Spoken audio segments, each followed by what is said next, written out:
cantar mais uma vez? Ó Senhor, me atendei, o vosso braço e me ajudai. Mais uma vez. Ó Senhor, me estendei o vosso braço e me ajudai. Ó Senhor, estendeis vosso braço e me ajudais. Quem precisa da ajuda de Deus aí? Todos nós precisamos. É preciso clamar a Deus sempre e pedir através dessa oração: ó Senhor, estendei vosso braço e me ajudais. Nós somos todos pecadores, né? Nós precisamos imensamente da graça, da bondade, da misericórdia, da compaixão de Deus, para a gente continuar vivendo nessa vida. Nós vamos continuar pecando todo dia, não tem jeito, né? Essa é a nossa condição essencial, né? Porque senão nós seríamos deuses, né? Nós somos criaturas humanas.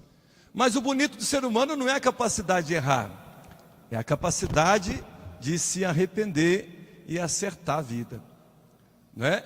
Nos foi dada a permissão para errar. Não que Deus quisesse que a gente errasse, mas nós temos a liberdade para errar. Porém, nós temos mais ainda a liberdade para acertar a vida. E nós vamos perceber que o pecado, ele tem consequência. Nossa alma está salva, ponto final, não vamos negociar mais isso. Mas como é que o senhor sabe disso? Olha para a cruz. Esta é a minha grande prova, o Senhor disse. Ele morreu para salvar todo ser humano, toda criatura. Mas o pecado traz consequências terríveis na nossa vida. Por causa do pecado se faz guerras. Por causa do pecado se fica egoísta. E por isso que tem muita gente morrendo de fome. Por isso que tem muita gente debaixo das pontes, nas ruas.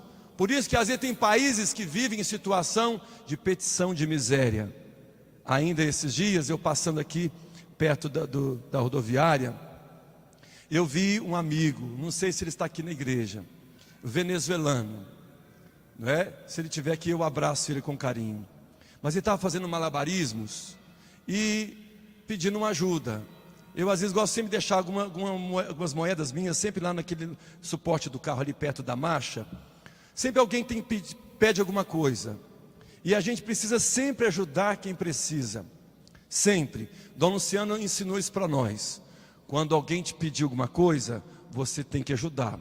Você não tem o direito de duvidar de ninguém. Ajude a pessoa. É melhor pedir do que roubar. Ele não está roubando. Então a gente tem que ajudar sempre. Se você não puder ajudar com 10, ajuda com 5. Se não puder com 5, ajuda com 2. Mas ajuda. O que te custa? O pecado faz a gente olhar para o próximo e dizer assim: que ele que vai trabalhar, eu também trabalho. É muito fácil quando você tem uma boa educação, um bom berço, estrutura familiar, a ponto de você não precisar de pedir nada a ninguém. Mas quando alguém sofre, a gente precisa ter um mínimo de sensibilidade, de enxergar o outro, né? O que o outro pede às vezes é muito pouco, diante de tudo aquilo que ele precisa. O que o outro me pede? Às vezes é um pouquinho de nada. E se eu não posso dar um pouquinho de nada, o pecado é seu. Agora o pecado passa a ser seu, né? E hoje nós somos chamados a viver uma vida mais espiritualizada. Se eu rezar muito, mas não for solidário com o irmão, para de rezar. Refaça sua vida. Tem uma coisa errada aí. Se a minha oração não me fizer melhor do que eu fui ontem, para de rezar, veja onde é que está errado e você refaça a sua vida de novo. Mas o que a gente precisa é ter de fato uma oração profunda, que seja inserida na realidade. Eu gosto de brincar com o povo lá no Silvestre, mas eu pego sempre lá na matriz isso, né? Que precisa aprender a orar e a vigiar, né? Orar e vigiar é você com um olho no céu, em Deus, outro olho na realidade que eu estou vivendo, né?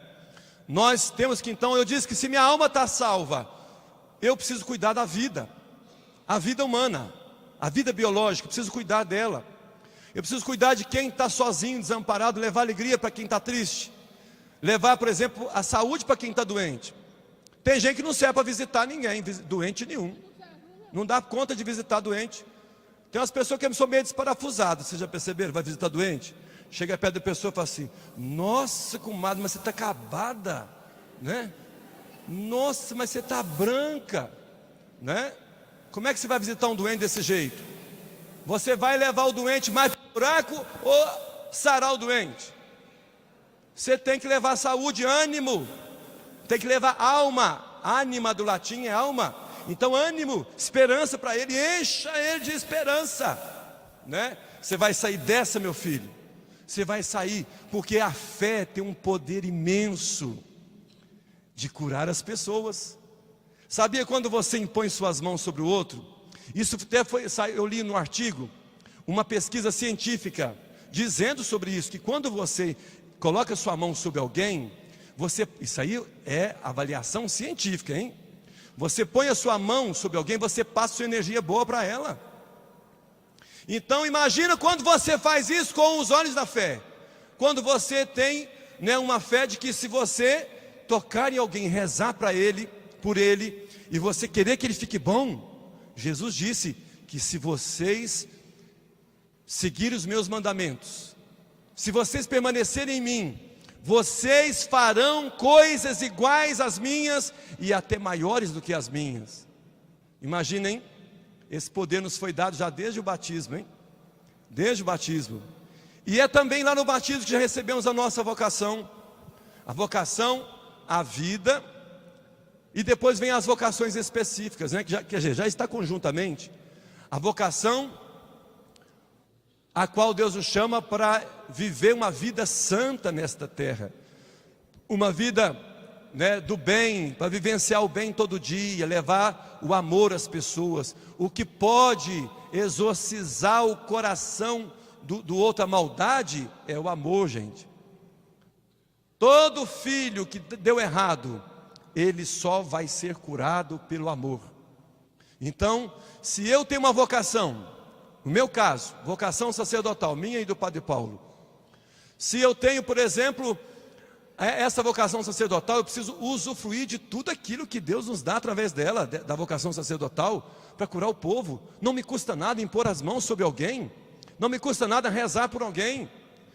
Todas as missas eu rezo por todo o povo, todas as missas eu rezo pela minha família, todas as missas eu rezo pelos meus antepassados, né? Todas as missas eu rezo por alma de Dom Luciano, o bispo que me ordenou.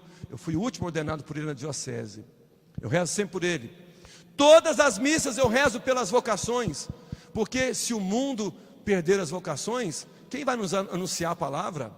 Quem vai vivenciar o bem para nós? Quem vai vivenciar o amor para nós? Então nós precisamos continuar anunciando ao mundo que Jesus está vivo, ressuscitado, e que essa ressurreição a qual Ele nos convida a vivenciar também a cada dia, ela vai nos encher de graça, de coragem.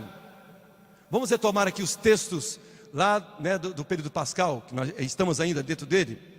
Estando fechada, lá bem no iniciozinho, perto do domingo da Páscoa, ouvimos muitas vezes esses textos. Estando fechadas as portas, Jesus entrou. Jesus agora está no seu estado genuíno, original. Ele agora pode se tornar espírito puro, mas pode também ficar de carne e osso na hora que ele quiser. Ele pode se permitir ser visto. Ele pode ficar, né,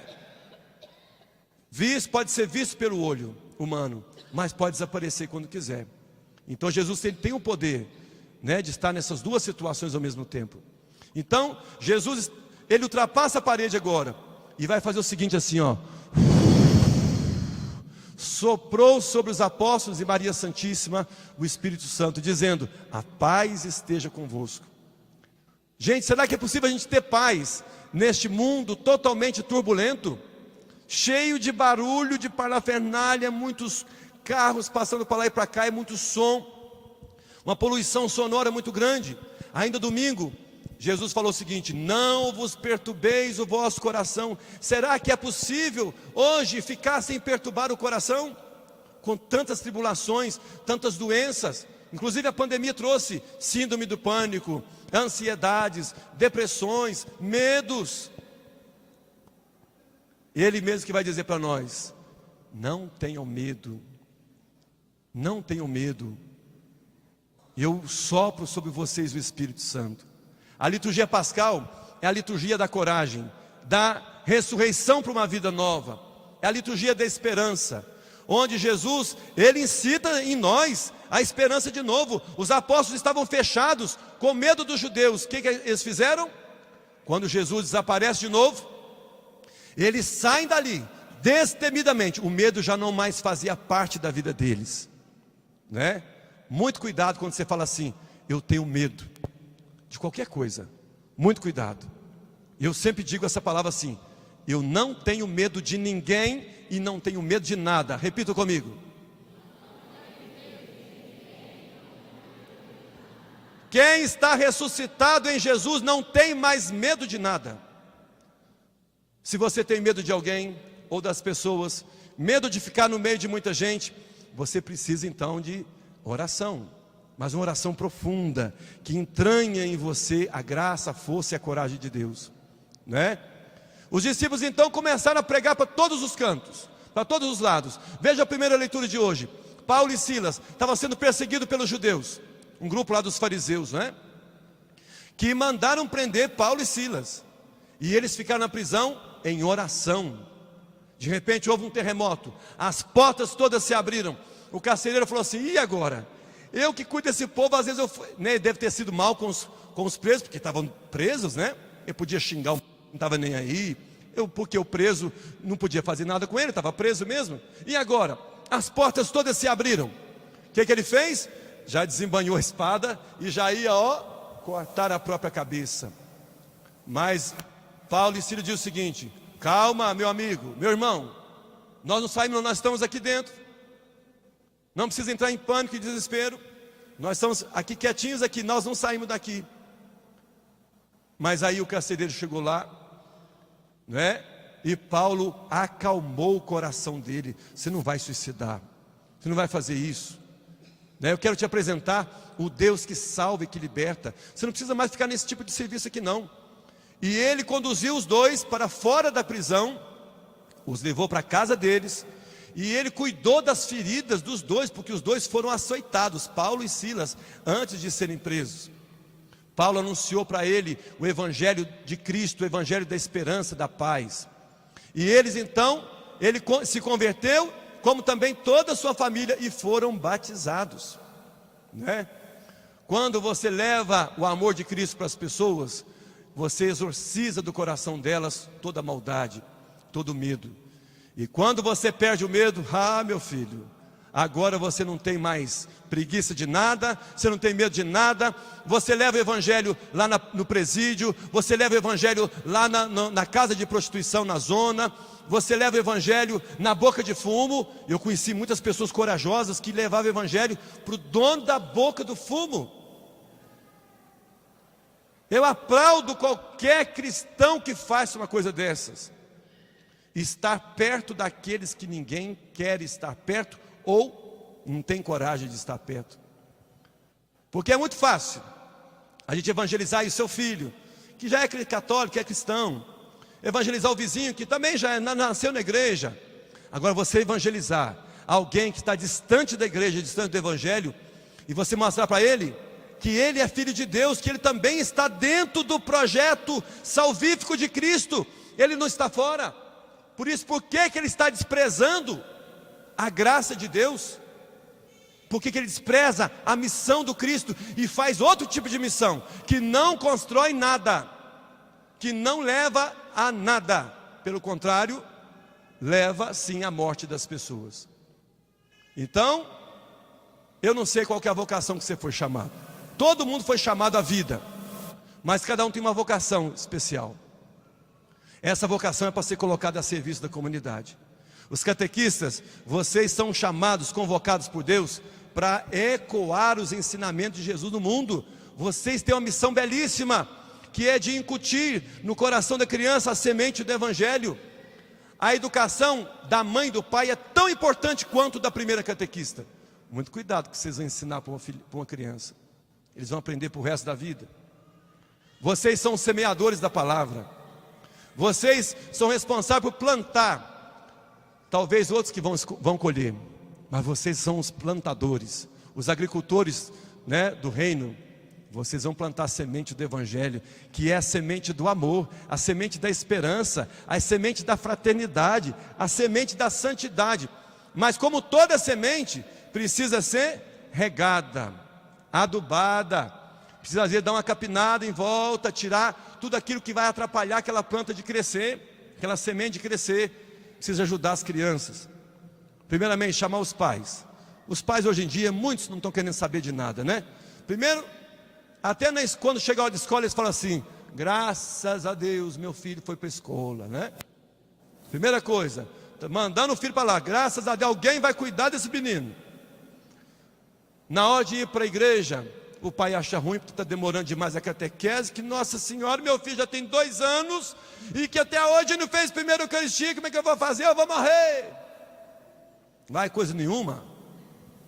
Quiser que seu filho ficasse 10 anos na catequese, se seu filho ficar 10 anos numa catequese, você nunca vai precisar buscá-lo na boca de fumo, nem na porta do boteco, nem caído na rua, nem traficando drogas ou coisa do tipo, que vai ser decepção para a sua vida.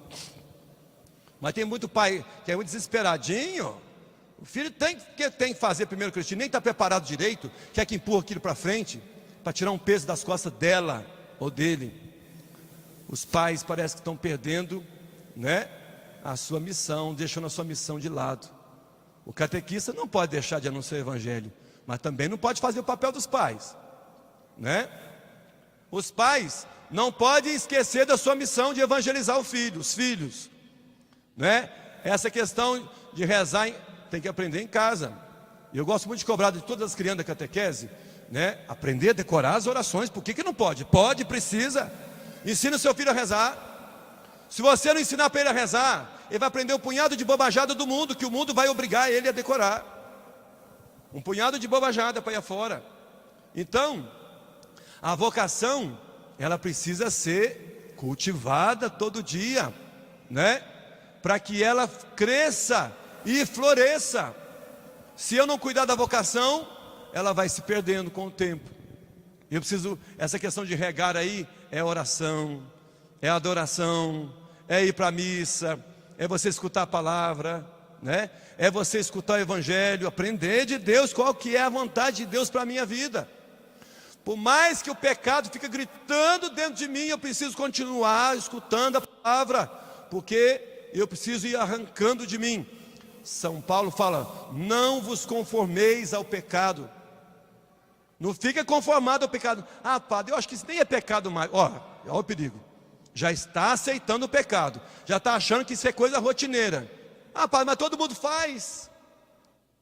Uma vez eu escutei assim uma pessoa falando assim, uma orelha de taioba, falando perto de mim assim: ô padre, eu falo mal dos outros mesmo, que todo mundo fala mal de mim. Olha, tem sempre os orelhas de taioba para ir afora, não tem?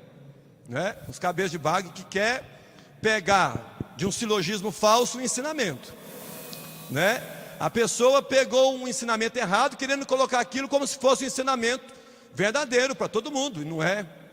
Porque todo mundo fala mal de mim, eu vou ser igual. Eu tenho que aprender a ficar mais atento à minha vida, né? Quando você vê a internet, poste as coisas suas, poste a sua vida, as suas conquistas, poste a sua comida, a dieta que você faz, incentiva as pessoas a também quererem buscar uma vida mais saudável. Se você, por exemplo, costura, coloque lá, posta lá as suas obras. Se você faz vestido de noiva, posta lá as suas obras, vai publicando, incentiva as pessoas. Um dia chegou uma pessoa para mim: sou padre, só gosta muito de postar suas coisas, só posta demais suas coisas, hein? Só, eu estou postando minha vida, não é a sua não. É a minha vida que eu estou postando. Você está incomodado com a minha postagem, com a minha vida. Posta as suas também, abençoada. Suas coisas, comida que você faz, os doces que você faz, posta lá. Mas não, a pessoa está incomodada com a vida do outro, né? Todo aquele que se incomoda demais com a vida do outro é porque já deixou de se incomodar com a sua, ó, há muito tempo. Então, eu preciso aprender a viver a minha vida, a minha vocação. Fica muito preocupado com a vida dos outros, não. No mau sentido, não. Somente no bom sentido. Ser sensível a ver o problema que o outro está passando. Enxergar as pessoas, quem pede um prato de comida, quem pede um dinheiro, quem pede uma roupa, quem pede uma morada. Fique atento a isso. Mas mais do que isso, fique mais atento à sua vida. Preocupe mais, saber se você está, sua vida está mais condizente com aquilo que o Cristo espera de nós. De vez em quando você tem que perguntar para Jesus assim, vai lá no Santíssimo e fala assim: ô Jesus, o Senhor está satisfeito com aquilo que eu tenho feito? O Senhor está satisfeito com aquilo que eu tenho feito na paróquia, na minha comunidade? Tem gente que não vai querer saber da resposta não, que está com medo, né? Saber o que Jesus vai responder para você. Mas a consciência mesmo cobra, né? Então, a vocação, nós temos que pedir a Deus para que possamos vivenciá-la na graça e na missão, né? A missão não pode parar. Ô padre, mas eu já estou velha, eu não aguento fazer mais nada.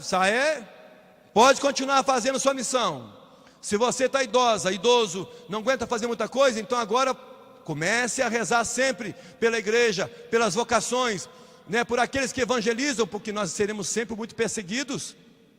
Não pense você que pelo fato de você fazer o bem, você vivenciar sua fé, sua missão, você vai ser bem-quisto o tempo todo, não vão te aplaudir não. Você vai ser perseguido, viu? Jesus disse o seguinte: todo aquele que deixar pai, mãe, bens, empreendimentos para me seguir, terá já nesta vida 100 vezes mais a recompensa, com perseguições. Escutaram? Quem me escutou, levanta a mão. Quem me escutou, levanta a mão. Tem um surdo lá embaixo, não escutaram não, ó. Então, tem gente que vem para a igreja: padre, eu estou sendo muito perseguida na pastoral. Você achou que você estava indo para onde? Para o spa? A colônia de férias? Você achou que a sua vocação de catequista ia ser mamão com açúcar? É menino que chega lá de qualquer maneira, menino que é respondão, que xinga muito, é menino que está cheio de problema dentro de casa. Então a vocação do catequista vai além de passar um conteúdo. É a vocação de também fazer as vezes do Cristo, de acolher aquela criança e ouvir dela a história de vida dela. Por que será que ela está sendo assim? Por que ela está agindo desse jeito? Vai saber por quê. Todo problema de criança é problema dos pais. Repita comigo. Pode saber que os pais dela estão com problema dentro de casa. Procura saber então o que é que está acontecendo. Se ofereça para dar alguma ajudinha que você puder, Mova algumas pessoas que possam dar uma ajuda lá naquela casa. Aquela criança vai melhorar. Na escola vai ser do mesmo jeito. Na igreja vai ser do mesmo jeito. Nós vamos precisar de ajudar. Isso é evangelização. Não é uma visão apenas unilateral, única, mas tem que ser uma visão mais ampla, para você enxergar outros problemas da criança. Porque às vezes para eu chegar no coração dela, eu vou precisar de resolver outros problemas que ela está sofrendo, Por isso então, que aí sim você vai conseguir anunciar para ela o evangelho, com eficácia. Aquela criança vai crescer, se tornando um solo fértil. E essa criança vai ser serão os futuros leigos da igreja. Se o seu trabalho catequista for perfeito, essa criança vai querer trabalhar na igreja, ela vai se espelhar em você. Ela vai olhar para você e falar assim: eu quero ser igual a minha catequista, religiosa, dedicada. O que não pode é a gente dar mau exemplo, falar uma coisa e viver outra. Um dia, um catequista chegou perto de mim, assim, numa paróquia que eu tive para ir afora, E o catequista falou assim: ô padre, aqui, chama a atenção dele, que eles não estão indo na missa não. Pede para eles ir para a missa, padre. Aí o menino falou prontamente assim: ô padre, ele também não vai. Tomou? Como é que esse catequista vai ter moral para chamar a atenção da criança? Nem uma. Então nós temos que ser os primeiros a buscar, a Eucaristia, a confissão, o bom exemplo dentro de casa, usar roupas com decência, não é mesmo? Não precisa ser roupa totalmente fechada de tudo, mas uma roupa decente. Precisa ser uma saia lá nos pés, mas tem que ser uma saia também que demonstre decência, não é? Nós precisamos dar exemplo em todos os lugares, não é só aqui na igreja. Portanto, meus irmãos, vamos pedir a Deus essa graça, né? E a graça de vivenciarmos essa missão com esmero, com dedicação. Nós vamos errar sempre, mas Deus continua, olha só, de braços abertos para sempre nos acolher. Não pense que o seu pecado não tem perdão. Não há pecado que não mereça perdão, a não ser o pecado contra o Espírito Santo, que é o fechamento total da minha parte. Ou seja, eu me nego a aceitar a graça e a misericórdia de Deus. Fora isso, meu amigo, por maior que seja o seu pecado, se você estiver arrependido, Deus continua de braços abertos para te acolher. Onde maior for o pecado, Deus vai vir a jato para te perdoar, porque Ele só espera isso de nós. Ele já nos criou assim. E Deus nos ama com amor de pai e de mãe. Portanto, vamos fazer a nossa parte. Abra-se a ação de Deus, a ação do Espírito Santo. Dia 19 agora, nós vamos iniciar lá na paróquia São Silvestre, na matriz de São Silvestre, a novena de Pentecostes. Nós vamos clamar a ação do Espírito Santo sobre todo o povo, porque essa novena, ela está fechando o tempo pascal. E agora Jesus hoje, tendo o Evangelho, Ele prometeu, inclusive desde domingo já estamos ouvindo essa leitura. Olha, eu vou para o Pai, mas não vos deixarei órfãos. Não vou deixar vocês sozinhos não. Eu lhes enviarei o Consolador, o Paráclito, o Defensor. Então, nós não estaremos sozinhos, nós vamos ter sentimento de solidão. Nós estaremos cheios, embebidos do Espírito Santo. Se você vem para a igreja, sempre, você comunga, você sempre busca confissão, você busca sempre a oração, você já está se enchendo do Espírito Santo.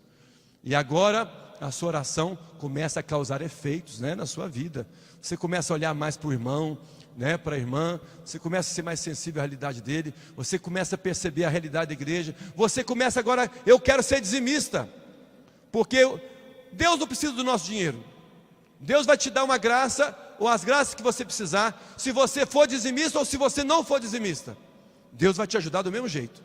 Porém, quando você é um católico convertido, você está cheio do Espírito Santo, você diz assim: espera lá, a igreja de Cristo é tão bonita, ela evangeliza tão bem o mundo inteiro, levando esperança, paz, amor às pessoas, exorcizando o mal do coração dos outros.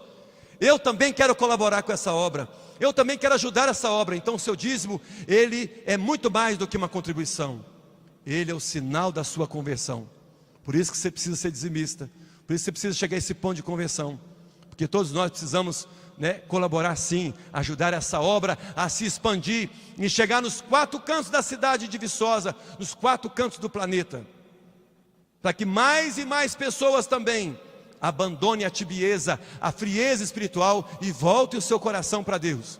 E assim eles comecem também a louvar a Deus, a bendizer a Deus, a servir a Deus através dos irmãos dentro da igreja. Meus irmãos, que nessa vocação a qual nós somos chamados, né, Deus nos conceda a graça necessária para vivenciá-la com muito carinho e amor, porque talvez o único evangelho que as pessoas vão conhecer vai ser o que eu vou apresentar a Ele com a minha vida, com os meus gestos. Louvado seja nosso Senhor Jesus Cristo.